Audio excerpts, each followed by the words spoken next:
This deputy gunned down at a gas station was laid to rest today. He was shot execution style for no other reason than he was law enforcement. Some people here in the Bay Area took part in a national prayer for police. News Channel 8's Mark Douglas joining us live now at St. Pete Police Department headquarters. I tell you what, Mark, this story, you just don't understand it, and you know these men and women risk their lives every day of the week. Absolutely. Good evening to you, Melanie. And a lot of other people realize that a small crowd of them gathered right here at this spot at St. Petersburg Police Headquarters to remember that slain deputy in Texas and other officers who have died in similar fashion. And as you've just pointed out, sometimes these officers are targeted for no other reason than they wear the badge. We lift up to you, the family of Deputy Darren Goforth, and all the families of our first responders. People across the nation joined in that prayer today.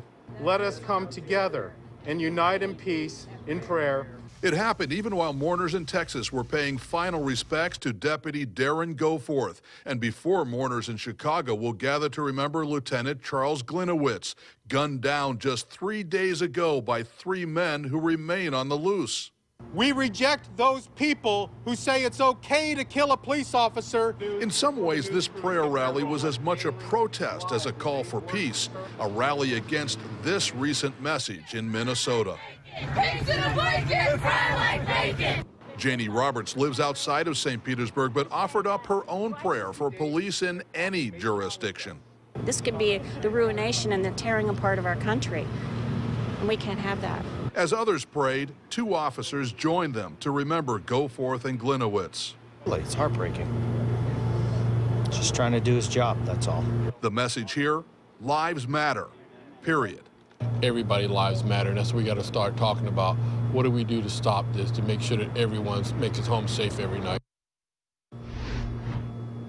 Now, I just happened to be in Chicago when that police lieutenant died in nearby Fox Lake this week.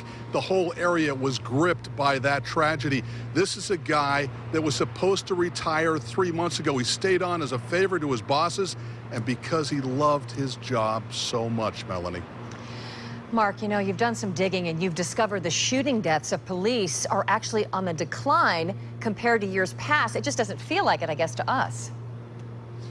No, it doesn't feel like that at all, but actually so far this year, 26 officers shot to death in the line of duty. Last year, 30 officers. And if you go back to the 1970s, you'll find 4 times that many officers dying by shooting deaths back in the 1970s. So even though it doesn't feel like it, things are getting better. But even one, I think we can all agree, is too much, Melanie. Certainly it is, Mark. You know, you eloquently pointed it out that all lives matter. Mark Douglas live for us tonight in St. Petersburg. Mark, thank you.